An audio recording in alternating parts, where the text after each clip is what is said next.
mata kuliah fikih siasa.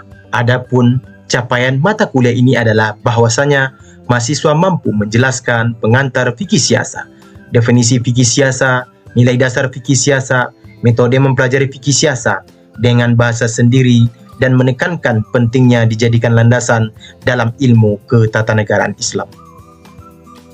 Assalamualaikum warahmatullahi wabarakatuh. Alhamdulillahirabbil alamin. Allahumma shalli ala sayyidina Muhammad wa ala ali sayyidina Muhammad. Perkenalkan, nama saya Mustafid MH. Saya merupakan dosen fikih siasa pada program studi Hukum Tata Negara dalam kurung siasa Fakultas Syariah dan Ilmu Hukum UIN Syekh Ali Hasan Ahmad Ad-Dari, Padang Selimpuan. Pada kali ini saya akan menjelaskan tentang pengantar fikih siasa. Fikih siasa terdiri dari dua kata. Yang pertama fikih, yang kedua siasa.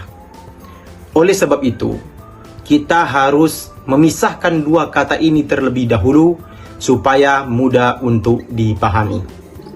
Yang pertama, kita mendefinisikan fikih terlebih dahulu. Fikih secara bahasa adalah al-fahmu, pemahaman. Jadi kalau itu berupa pemahaman, pasti ada perbedaan pendapat atau berbeda dalam memahami baik itu ayat maupun hadis.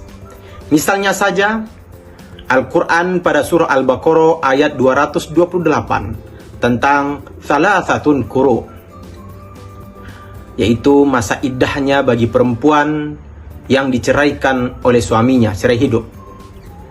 Ulama Syafi'i atau Imam Syafi'i, dia menjelaskan salasatun quru adalah 3 kali suci. Sedangkan Imam Hanafi menjelaskan salasatun quru adalah 3 kali haid. Dengan kata yang sama, ayat yang sama, mereka berbeda pendapat. Tentu ini akan berbeda waktu lama dari wanita tersebut menjalani masa iddahnya. Misalnya saja, perempuan baru selesai haid, maka suci, haid lagi, suci, haid lagi, suci. Maka selesailah masa iddahnya. Itu mendapat pendapat Imam Syafi'i. Sedangkan Imam Hanafi, ketika orang haid maka dia suci, kemudian haid baru 1 kali haidnya, kemudian suci, kemudian haid lagi, baru 2 kali haid, yang ketiga suci, yang selanjutnya haid, maka 3 kali haidnya baru bisa dia menikah lagi. Baik, sedangkan secara istilah fikih adalah al-ilmu bi ahkamil syariyatil amaliyatil muktasab min adillatiha tafsiliyah, yaitu ilmu-ilmu hukum syariat tentang perbuatan manusia yang diperoleh dari dalil-dalil terperinci, itu dari Al-Quran maupun hadis. Selanjutnya, siasah. Siasah dalam bahasa itu disebut sasa yasusu siasa, asal kata, bermakna dabbaro yudabbiru tadbiron, artinya pengelolaan.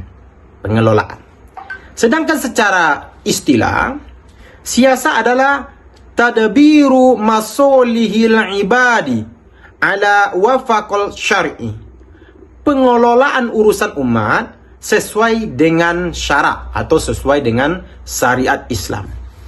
Maka syariat Islam itu menjadi landasan utama dalam pengelolaan sebuah negara di dalam siasa. Selanjutnya, definisi siasa atau fikih siasa menurut beberapa ahli. Kemudian juga nanti saya sebagai dosen memberikan definisi menurut pendapat saya, tentu sesuai dengan kaidah dan aturan yang berlaku. Menurut Ahmad Fatih, fikih siasa adalah pengurusan kemaslahatan umat manusia sesuai dengan syariat Islam yang diurus berdasarkan landasan Al-Quran dan hadis, dan juga pendapat para ulama ijma' dan qiyas, maka itu disebut dengan fikih siasa. Itu menurut pendapat Ahmad Fatih. Yang kedua, menurut pendapat Ibnu Aqil, fikih siasa adalah perbuatan yang membawa manusia lebih dekat pada kemaslahatan dan lebih jauh menghindari mafsadah, meskipun Rasul tidak menetapkannya dan wahyu tidak membimbingnya. Ini lebih bersifat umum. Ketika kemaslahatan itu ya dicapai, ya, dan harus menghindarkan kemudaratan atau kerugian bagi masyarakat.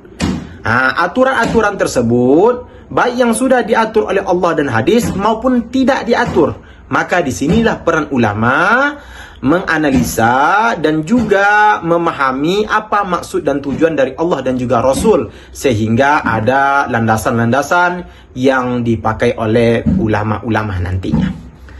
Yang ketiga, menurut Ibnu Abidin, dia memberikan pendapat fikih siasa adalah kesejahteraan manusia dengan cara menunjukkan jalan yang benar, baik di dalam urusan dunia maupun akhirat. Ini lebih urusan dunia juga, urusan akhirat juga. Dan yang keempat, Bani Ahmad Saibani, dia mendefinisikan fikih siasa adalah pemahaman mendalam para ulama mujtahidin mengenai kehidupan politik, yaitu berbangsa dan bernegara dalam kaitannya dengan pengaturan kepentingan masyarakat dan mengordinasikan urusan umat yang sejalan dengan jiwa hukum Islam dan dasar-dasarnya yang universal untuk merealisasikan tujuan syariat Islam yang bersifat kemasyarakatan, yaitu memelihara umat. Ini Bani Ahmad Saibani ini lebih panjang mendefinisikan fikih siasa, tetapi secara intinya bahwa tentang kemaslahatan umat, mengatur kemaslahatan umat berdasarkan syariat Islam.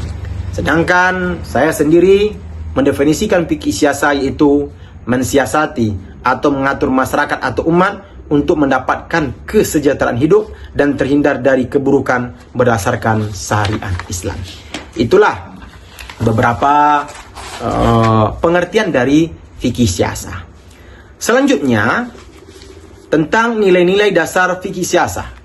Tentu di dalam Al-Quran Allah Subhanahu wa taala menjelaskan di dalam surah An-Nisa ayat 59, ya ayyuhalladzina amanu atiiullaha wa atiiur rasul wa ulul amri minkum. Taati Allah, taati Rasul, dan taati para pemimpin.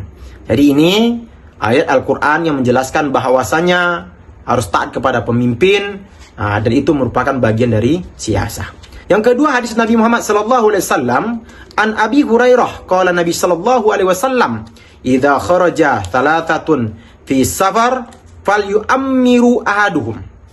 Jadi apabila tiga orang berjalan, kemudian angkatlah satu orang menjadi pemimpin atau ketua. Sedangkan menurut pendapat ulama, la siyasatu illa ma wafiqir syar'. Tidak ada siasat kecuali sesuai dengan syariat Islam. Jadi memang syariat Islam ini menjadi landasan utama dalam menerapkan siasat. Selanjutnya, metode mempelajari fikih siasat. Itu ada metode kias. Metode kias ini digunakan untuk mencari makna umum dan ilat hukum. Misalnya saja, dulu pemimpin diangkat menggunakan musyawarah, tapi sekarang diangkat melalui pemilihan umum atau pemilu. Dan juga ada ulama berpendapat bahwasanya pajak itu dibuat karena disamakan dengan zakat gitu. Yang kedua, maslahah mursalah digunakan dalam mengatur dan mengendalikan persoalan-persoalan yang tidak diatur oleh syariat Al-Quran dan As-Sunnah. Misalnya saja contoh buat KTP, undang-undang lalu lintas, pembentukan KPK supaya terhindar dari korupsi, itu kan tidak ada diatur oleh syariat di dalam Al-Quran dan Sunnah secara ucapan ya, maksudnya secara detail gitu. Tetapi karena kemaslahatan maka dibuatlah aturan tersebut. Yang ketiga, saduz zari'ah dan fathuz zari'ah. Saduz zari'ah itu digunakan sebagai upaya untuk menghindari kemafsadatan atau menutup jalan. Menutup jalan. Misalnya tidak boleh kampanye di dalam masjid. Kenapa? Supaya agama tidak dipolitisasi. Yang kedua, fathuz zari'ah itu membuka jalan. Ya, membuka jalan digunakan sebagai upaya perekayasaan masyarakat untuk mencapai kemaslahatan. Misalnya e-voting dalam pemilu. Karena luasnya daerah, maka e-voting ini sangat diperlukan. Supaya apa? Supaya cepat diambil suara-suara mereka yang jauh dari pusat. Walaupun ini dikhawatirkan adanya cyber ataupun ancaman-ancaman dari orang lain. Tapi paling tidak ini bisa diandalkan untuk cepat mengambil suara-suara orang yang ada di daerah. Selanjutnya pembagian fikih siasa. Yang pertama itu ada namanya siasa dusturiyah. Walaupun pembagian fikih siasa ini ada ulama mengatakan 3, 4, 5, 6 dan bahkan 8. Tetapi secara umum siasa terbagi 3. Yang pertama siasa dusturiyah. Itu siasa yang berhubungan dengan konstitusi dan perundang-undangan. Bisa saja Undang-Undang Dasar 1945, kemudian peraturan presiden, peraturan menteri, peraturan daerah, bahkan sampai di bawahnya peraturan kepala desa gitu. Dan yang kedua siasa maliyah, itu berkaitan dengan keuangan negara, berkaitan dengan ekonomi negara. Misalnya pengelolaan badan usaha milik negara, pengelolaan badan usaha milik daerah, atau zakat yang dikelola. Intinya berkaitan dengan keuangan. Dan ketika siasah dauliyah, itu hubungan antar negara atau hubungan internasional. Misalnya kita dengan Malaysia melakukan hubungan tentang tenaga kerja gitu. Jadi TKI kita yang bekerja di sana wajib dilindungi. Dan itu disepakati oleh kedua belah pihak, kedua belah negara. Yang kedua misalnya pendidikan gitu. Jadi warga negara kita yang melakukan pendidikan di Malaysia, baik begitupun warga negara Malaysia yang melakukan pendidikan di Indonesia, maka itu harus dilindungi. Jadi seperti itu. Jadi perjanjian-perjanjian antara dua negara itu termasuk ke dalam siasah dauliyah.